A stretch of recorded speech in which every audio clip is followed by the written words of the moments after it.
Are you fucking kidding? Look at this!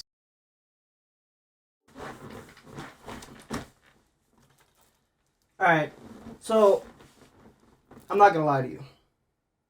I love this game. I really do. I love this game, but I'd be lying to you if I said that this game didn't piss me the hell off bad sometimes, for real. Seriously, it really pisses me off bad sometimes. But, I love it to death. I really do. I love it to death, man. But, I don't have much to say before we get into the video, but all I'm gonna say is I thought this was going to be an easy, simple, fun, round 100, whatever, no problem. It didn't turn out that way. You're going to see things in these clips, in these gameplays, in this video, that you've never seen anywhere else, and probably will never see ever again. Things that I could never have imagined. Things that you can't explain or describe.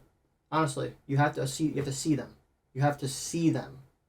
So that being said, probably just start the video up, so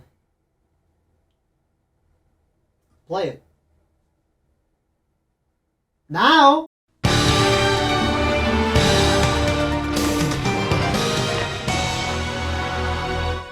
Alright, let's start with the Gobblegums. So, I used Fatal Contraption, Licensed Contractor, Alchemical Antithesis, Killjoy, and of course, Immolation Liquidation. The reason being because all these Gobblegums will spawn you power-ups, which can be hacked using the hacker device, and you can turn any power-up you want into max ammos. Now obviously Alchemical doesn't spawn a power-up, but it's essentially 2 max ammos and also 2 60-second intervals of infinite ammo. Basically, it's crazy. Now I specifically chose Fatal Contraption because for one, it spawns 2 power-ups, which is 2 max ammos, and because it could be good in a pinch if you went down or something like that, because it practically is, invulnerability, or rather the death machine is basically invulnerability. Licensed Contractor because it spawns 3 power-ups, which is 3 max ammos. I chose Killjoy because it's 2 power-ups that you can spawn, plus insta-kill could come in handy in certain situations in a pinch, maybe, possibly, it could.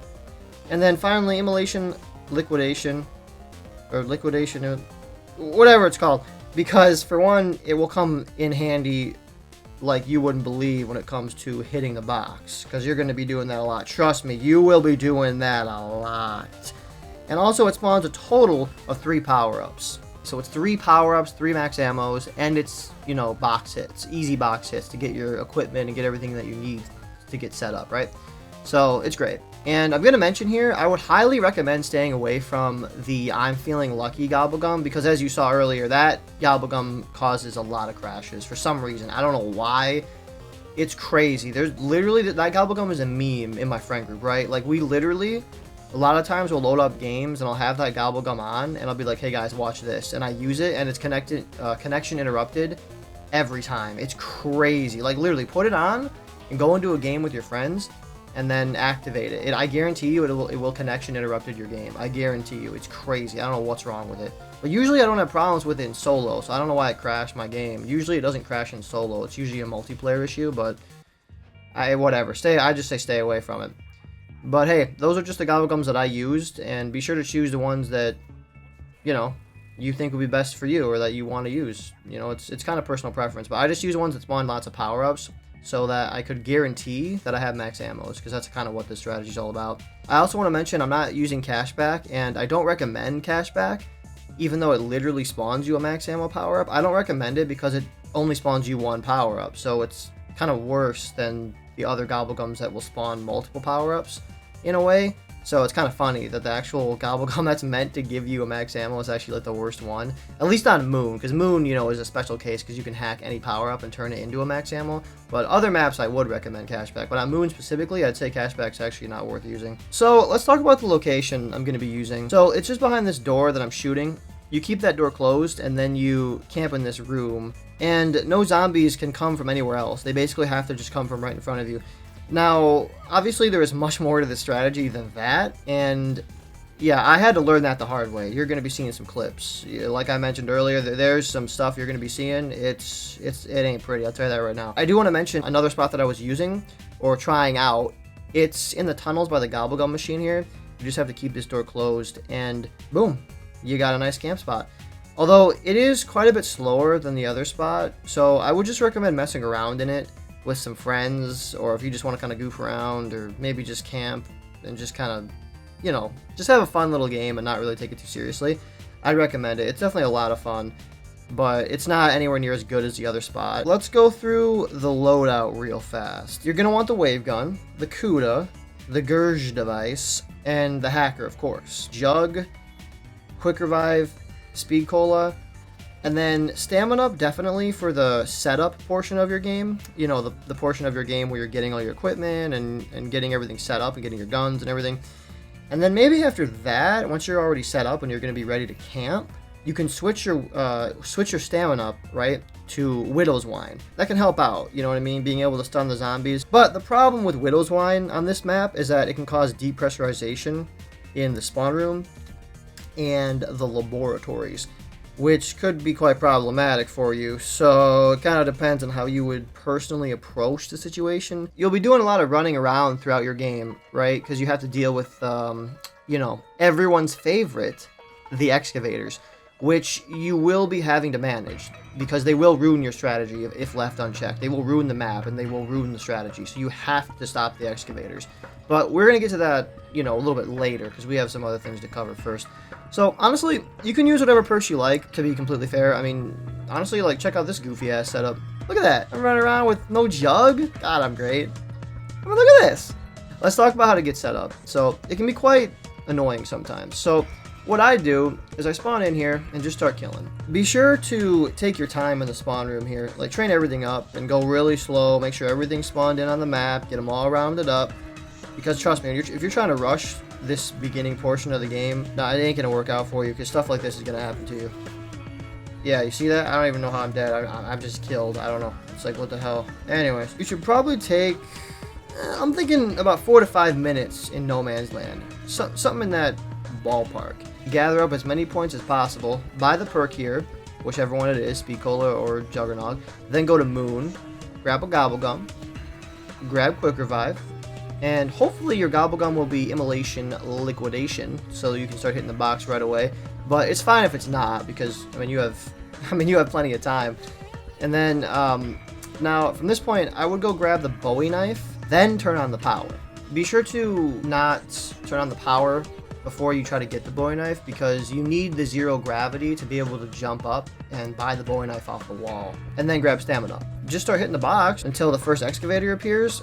And then once this happens, I would grab the hacker, which can be in any one of these locales, any one of these locations you're seeing on your screen right now.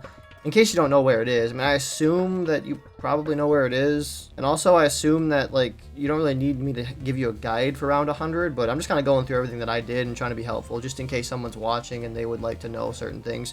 I just thought it'd be more fun that way, or maybe helpful or something like that. I don't know. Anyways, once you have the hacker, they go to the teleporter, and then grab Speed Cola or Jug, whichever perk that it is, and maybe get a Gobble Gum if you need one, and then teleport back to Griffin Station, and then shut the excavator off. Now, hopefully, you will already have the wave gun and the Kuda before the first excavator, so you could potentially maybe pack-a-punch your guns before you even get back to the moon, right? So the first time you have to teleport, you could actually already pack-a-punch your guns, and then, you know, you're kind of like killing, you're killing a bunch of birds all at once, right? Like you're like throwing like one stone and it's like bouncing off like 13 different birds' heads. Like you're killing them all, right? And also, I do need to mention, be sure to get Deadwire on the Kuda, as you will need that. Trust me when I tell you. If you didn't know about this, you can hack the Pack-a-Punch machine with the hacker, and it'll close this this little Nicolas Cage here, and then you'll be protected, you know, safe and all that. It's kind of like a safe space or something like that, whatever. You don't need to be that efficient, because, again, you have plenty of time throughout your game. So don't feel like you need to try to pack-a-punch your guns the first time you have to teleport back to the Earth, because you have plenty of time. But sometimes it's cool to be able to get all that done so quickly, but whatever. Be sure to use the Bowie knife as much as possible while it's still a one-shot kill, because that'll build you up lots of points to potentially help with box spins and buying your perks and pack-a-punching your guns and getting set up. You're going to be hitting that box a lot. I mean, seriously, hey, get used to hearing that damn laugh and seeing that little bear. Man, it really gets old after a while, trust me when I tell you. I would also recommend getting a Gobblegum as well, or like having a Gobblegum in your inventory at like all times, just to be prepared if you need a max ammo whenever you might need one. Once you're ready to start camping, you can maybe trade stamina for Widow's Wine, as that will help you in the instances where the zombies swarm you. But I don't know, depending on the strategy you use to deal with the excavators, you may want to keep stamina up over Widows. Before we actually get into the excavator strategies, we're going to need to talk about this clown and how to deal with him, because he can easily ruin games in one shot. Just one quick grab, boom, your game's ruined and you're dead. I mean, look at these clips. Are you seeing it? This guy just, he appears out of nowhere. It's like he is always just in the worst possible locations at all times when you least expect it. I mean, look at this dude. Look at this clown. All right, so I'm going to keep it simple. All you need to do in regards to the Astro is make sure you have your Kuda with Deadwire equipped, or, out, the current weapon you're holding, when you're running around the map, so that if you run into him, you can easily kill him. Deadwire is an instant kill on him. And trust me, nothing else seems to have like any effect on this guy once you get to high rounds. Like, it doesn't matter. Ray gun Mark 2s, I mean, he just absorbs that. He just absorbs that damage. It's like, it like feeds him. It's like he doesn't even care. He's just walking through it. Obviously, the wave gun doesn't do any damage to him, so those don't work. Before I knew about Deadwire, he was ruining my games left and right. I was like, how do I deal with this clown? But once I figured that out, it was quite simple. But yeah, really just make sure whenever you're running through the doors specifically, and you don't know where he is, just keep your Kuda out and keep your Deadwire ready, and you'll kill him instantly, and it won't really be a problem. A nice little trick, when he grabs you unexpectedly or whatever, you can pull back on your like analog stick or your movement and try to walk backwards. Basically, it's kind of random. I wouldn't really count on it, you know what I mean? But it can help. And then one other thing is there's a nice little kind of alarm system that you can set up for him to let you know he's coming. What you do is you place a trip mine or two right in this doorway. And since you will be camping, no zombies will come from that door. So when you hear those mines go off, you know he's coming. So then you can throw a Gersh out real quick and then switch to your Deadwire weapon. And kablamo, he be gone. The reason that I recommend the Kuda, though, is because it's a wall buy that you will be probably running past a lot when dealing with the excavators. But the KN is also really good. But that depends on which strategy you're going to be using for the excavators. It's not even really the Kuda that you need. It's just any bullet weapon with Deadwire. I mean, seriously, look, even the Argus. Oh my fucking god! No, get the camera!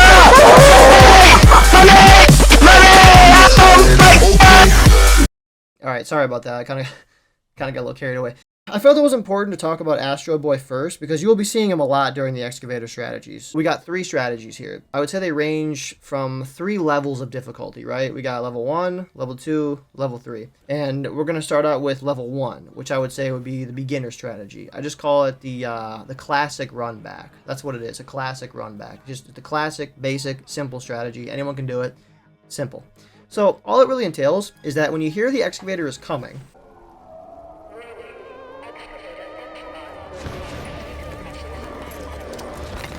pull out your Deadwire gun and start running through this door, and be sure to keep it out until you pretty much run past the power switch here. And then after that, once you go up these steps and you go through this door here, you can pull out the wave gun again, because the astronaut's pretty much guaranteed not to be able to be in the laboratories based on where you're going to be camping. He really can't be in the laboratory, so you shouldn't have to worry about him. So you can switch back to the wave gun, take a left here, and then you come outside, and then you just run to the teleporter, get into it. You teleport to Earth, and then as you are going to teleport back to the moon, you want to pull out the hacker, like right when you start teleporting, and then when you arrive back on the moon, you can, find which panel you have to hack. There's 3 of them, obviously, and then you get a quick little reprieve, so no zombies will spawn for maybe 10 seconds or something like that, and that's the perfect amount of time to find the panel, hack it, and then boom, easy peasy. It's no problem. Now, you got to run back to the spot where you're camping, and that's really about it. And be sure to have your Deadwire weapon out if the astronaut's still alive, like if you know he's still on the map, just in case, because you don't want to get caught with that.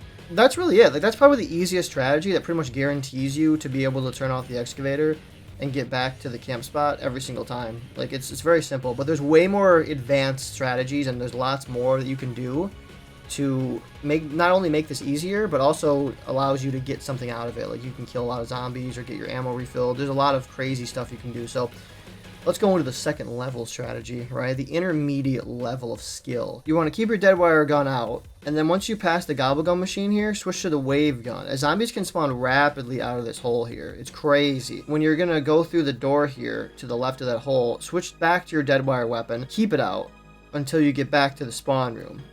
Now, when you get here, you want to throw a Gersh device, and as you're in the process of throwing the Gersh, try to locate the panel that you need to hack.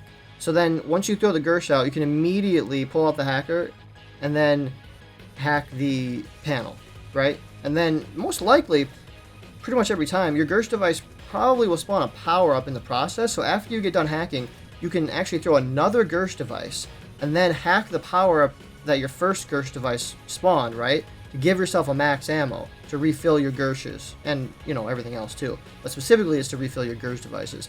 Now, if you don't get a power-up, that's fine. You can spawn one of your own, and then throw another Gersh, and then hack that power-up. Now, maybe you didn't get a power-up, and you have alchemical antithesis, so you can't spawn a power-up. Well, that's fine, then you can just run back to your spot. It's not that big of a deal. That power-up thing is obviously personal preference. If you don't, like, have the ability to do it, or you don't even want to do it, then don't do it. You don't have to. I just recommend it because why not refill all your ammo and your Gersh devices? You might as well. And then on your way there, you can buy ammo for the Kuda through the tunnels, which is why I recommend the Kuda, because it's, you know, right on your way. And it's the same thing with the first strategy as well. If you're going to do the first strategy, I'd recommend having the KN-87 so that you can buy ammo for it on your way to the teleporter. You could really use any bullet weapon you want, and it wouldn't even matter, nor do you probably really ever have to actually buy ammo off the wall, because you will be getting so many max ammos and or creating so many max ammos that it won't really matter. Try to somewhat be mindful of where you throw the Gersh device in here, in the spawn room here, because in this clip, my Gersh device somehow depressurized the spawn room. I have no idea how. I've hardly, like, ever seen that. Matter of fact, I can't remember another instance where that ever happened. I have no idea how that happened. It, like, ended the Gersh portal or whatever, and then it blew out the windows. I have no idea if that's, like, a glitch, or there's some other weird thing I did. I have no clue. But the thing about that, though, is that it's not the end of the world if, you know, spawn or even laboratories does get depressurized. It's just really annoying, and it causes probably some added difficulties, and it probably ups the challenge of the map. And if you aren't sure what I actually mean by depressurized, it's just when the windows get blown out, and then it basically forces you to have your space helmet to be able to breathe air. And then there'll also be low gravity, so you might be like, you know, you might be like floating around or whatever. And obviously you need the hacker, so that means that you can't use the spacesuit. So it can be a pain in the ass, but it doesn't mean game over. It's just something that can be kind of annoying, or be sure to be mindful of it when you're playing. Alright, so the final level is actually quite advanced, and I call it the teleporter. So for this strategy, you're going to be using the teleport feature of the Gersh device, and if you're unsure how to do that, all you got to do is throw out a Gersh, you know, just chuck it out like normal, and then just simply, you know, jump into that purple portal. You got to jump into it, and then it'll teleport you to a random location, which can obviously be very dangerous, but it can be very quick. Here's the thing, I would generally run to spawn with the second strategy, then I would use the Gershes I already had thrown out while hacking to try to teleport back to the camp spot. That seemed to be the fastest and most efficient method to basically use the first part of strategy number 2, and then use the second part of strategy number 3, which is obviously using the teleport feature. But hey, maybe you want to try to invent your own method, or combine all this stuff together to create some new and improved methodology. You definitely need a strategy for the excavators. You have to, or they will ruin the map. Like, straight up. I have some more tips and strategies to help you, because oh boy, oh my god, if you don't, trust me when I tell you, if you don't manage your ammo or your Gershes properly, you're going to be in a world of hurt. I just thought I would share this with you in case it helps you, and I do want to show this whole clip because I think it helps put things into context very well. Like, it shows you the real dangers of not managing ammo or Gershes correctly if you misuse alchemical, or you mess up using the hacker, because in this clip, I'm out of Gershas and I need to spawn into max ammo. But I can't because the zombies spawn too quick. Now I'm running around aimlessly, you know, trying to figure out how to hack this power up, but I can't. I mean, look at the dangers of mismanagement on this map. I mean, I'm dead. Look, I also love how the astronaut is involved too. Just to put the, you know, icing on top of the goddamn cake is that he's got to be there too to fuck me over, because that's what this map is. I mean, he will be there. The astronaut is just everywhere. Like, I guarantee you, all of your worst fails on this map probably involve the astronaut in some way. I guarantee it. It's crazy, especially when I was looking back through all my footage and getting all the clips. He was like always involved with my biggest failures, my biggest downs. He was always pretty much involved with it, like pretty much in every single goddamn way. It pissed me off too. And he usually takes your Juggernog too. He usually takes your Jug, and then Jug's not even buyable. Something else about this clip that's kind of weird is that I don't know why I didn't spawn the power up when I teleported back to the Earth, or when I got back to Moon. Like, that actually makes no sense. That's terrible play. I just got really lucky because the round ended here, but if the round didn't end here, I mean, I was probably screwed. Let's just go through everything you need to know just in order, because, oh boy, did I ever have to learn this stuff the hard way. Trust me when I tell you, oh my god. So, let's talk about the Gershas real fast. So, basically, you should always want to have 2 or 3 Gersh devices at all times. Literally. And it's easy to do that if you manage it properly. Now, I get lucky in this clip, and the round ended, which gave me time to hack my power-up. But you should never be in this position. You should never be in the position where you have 1 Gersh device or no Gersh devices. It should never happen. Should never happen. But, as you can see in this clip, you can use this area as a training spot with your Deadwire weapon and the Zap guns, but it is quite difficult, and I wouldn't really recommend it. You know, it's kind of an advanced, you know, strategy that the veterans can use, but some of you newbies, yeah, you're gonna have problems with it. I happen to get lucky and got a max ammo here too, but yeah, that type of luck won't always happen, so you shouldn't rely on it. Trust me when I tell you. This here is a proper way to use the Gersh device. I want to show this off, and how to always spawn your power-ups so that you have time to hack them, because you're gonna need some time for that. So you just throw out the Gersh device, switch to your hacker, then spawn one of your power-ups from your Gobblegun. Now, throw out a second Gersh device. Then, start hacking the power-up when you get done hacking the power-up, and throw the third one, and then you grab the max ammo as you're throwing out the third one. So that refills everything, and you're good to go. Your Gersh devices are most likely going to spawn even more power-ups. And when that happens, well, if you want, feel free to just throw out even more Gersh devices, and then continue hacking those power-ups that spawn from all those Gersh devices. Pretty much until your heart's content. I mean, you can do it for a long-ass time. It's kind of crazy. But yeah, the method that I just showed you guarantees you to be able to spawn your power-up, hack it, and then grab it, and then refill all your ammo. And you're good to go forever. And then you can just start camping again. So yeah, be sure to get that down, because you never want to be in that position with no Gershas. Trust me. Trust me. I mean, look at that. Look at that. So, next up is how to use the wave gun and alchemical antithesis, because, believe it or not, you can use them wrong. As you're seeing in this clip, you never want to shoot the last shot of the wave gun, because then it will force you to switch back to the zap guns, and you will be unable to switch back to the wave gun until you get ammo again. Meaning that alchemical antithesis won't even be able to work. It literally won't matter. You can pop alchemical, but you can't actually get back to use the wave gun, because the game won't let you switch to it, so you can't even refill the ammo with alchemical.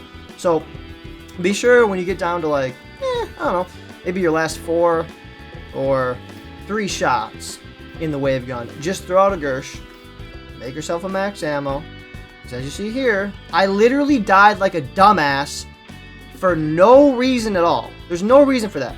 Also, the best way to use alchemical is wait till you get down to your last, probably 4 shots, maybe 3 shots, and even your last 2 shots if you want to push it as close as possible, but no less than your last 2, because that's the absolute cutoff point. Because if you go down to 1 shot and then you pop alchemical and then you shoot it, you will get ammo in it in your wave gun, but it'll still automatically switch back to the zap guns. Then you'll have to switch back to the wave gun and reload it, and that'll probably get you killed. So when you're at 2 shots or more, pop alchemical. 2 shots and above. Never below 2. Never below 2. Trust me when I tell you. And the last thing is that I want to show you how to deal with with a down. Because, I mean, they do happen, and most likely you'll probably get downed a few times, and maybe even it'll take you a bunch of multiple different games to actually be able to get to around 100. My ass sure did. The way that I deal with it is just get up and just start making a run to the teleporter with the wave gun and the Gersh devices and whatever you gotta do. Kill everything in front of you on your way, and don't knife like that. I don't know what the hell that was. And hopefully you don't run into the astronaut, but if you do, you can just deadwire him real fast. Watch out for this crazy door again. This door's nuts. Jesus. Now, when you get back to Earth, spawn yourself a power-up and hack it real quick for that ammo refill, you know what I'm saying? And then be sure to buy the perk that's there, whether it's Jug or Speed Cola, whichever. And then get a quick revive when you get back, and then probably get stamina up, most likely. And then go back to the spot and just wait until the next excavator goes off, basically. Teleport back to the Earth to grab your other perk. And that's really about it, really. There's not really too much you can do, except just get good at being able to traverse the map and know how to get to places that you gotta go.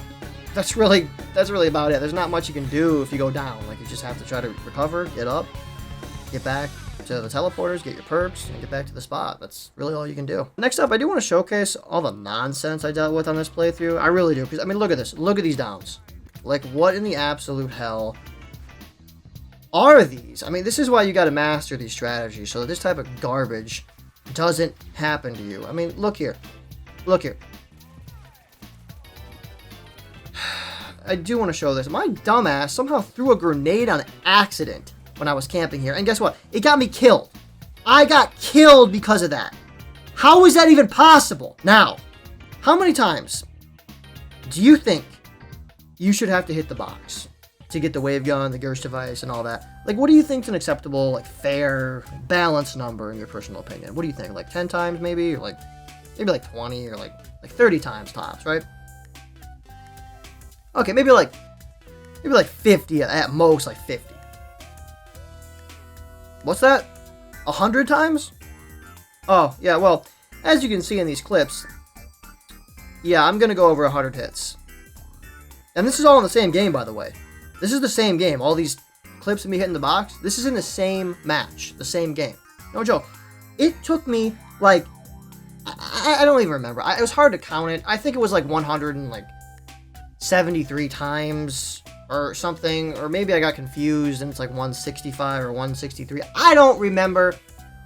All I know, it was crazy. I've never seen anything like it. Never have I fucking ever seen shitty ass RNG like that. And you might be asking yourself, why didn't you just restart the game at a certain point? Because I wasn't gonna allow Treyarch to win. So my mission became to acquire these items, then immediately quit the game. Because I was so pissed off, I was done for the night. So pissed, I was like, I'm done anyway, so I'm just gonna beat Treyarch at their own game, get these items, and quit the game. And you know what then else? I don't think that's proper grammar, but I don't give a fuck. Fuck your grammar, motherfucker. Anyways, I decided after that I was going to go out and do something completely unprecedented. You know what that was? I decided to go out and touch grass. Yeah, that's right. Touch grass.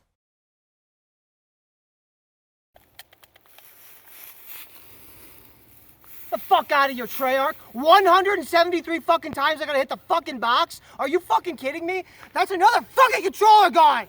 And you might be asking yourself, why would you come all the way out into the woods dressed like a fucking dumbass? Well, that's because Treyarch forced my hand right now. I had to. Look at that shit. You see that? That's where I'm living right now because of their fucking game.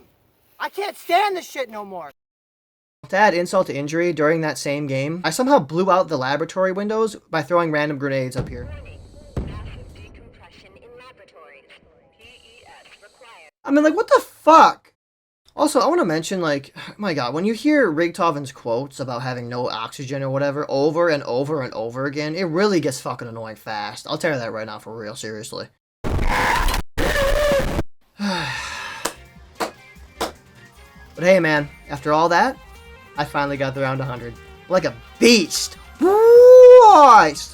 Ugh, but yeah, man, finally getting around 100. That took me so long. Like, I probably played like 8, 10, 12 games over the course of like a week or something. I don't even know, man. I literally thought, like I said earlier, this was going to be like one of the easiest round 100s. Like a simple, quick, just, you know, like a easy way to get me into round 100, just like a fun little thing. No, this was one of the most fucked up experiences I've ever had in my entire life. Seriously, I could have never imagined certain things happening that happened. I could never have imagined it until I was seeing it with my own eyes. Normally, I like to kind of do like a final stand type thing, or like use up all my ammo and stuff like that when I'm gonna quit a game, just because I think it's fun. And as you can see right here, I decided that I was gonna take my own life because the zombies don't deserve to take my life. They ain't good enough for that.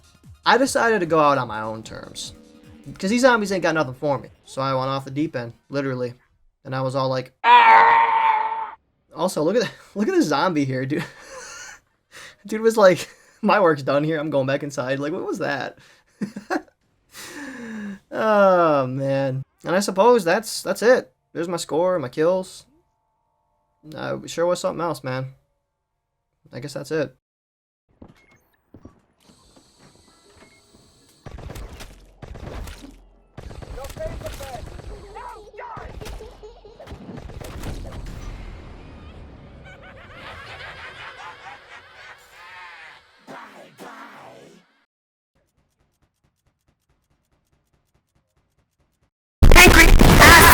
No, I'm just kidding. I wouldn't end the video like that. But I did want to say a couple more things. The first one being, this video was actually kind of a source of depression for me for a while. What I mean by that is not playing the game or any of that. No, that was actually fun for the most part.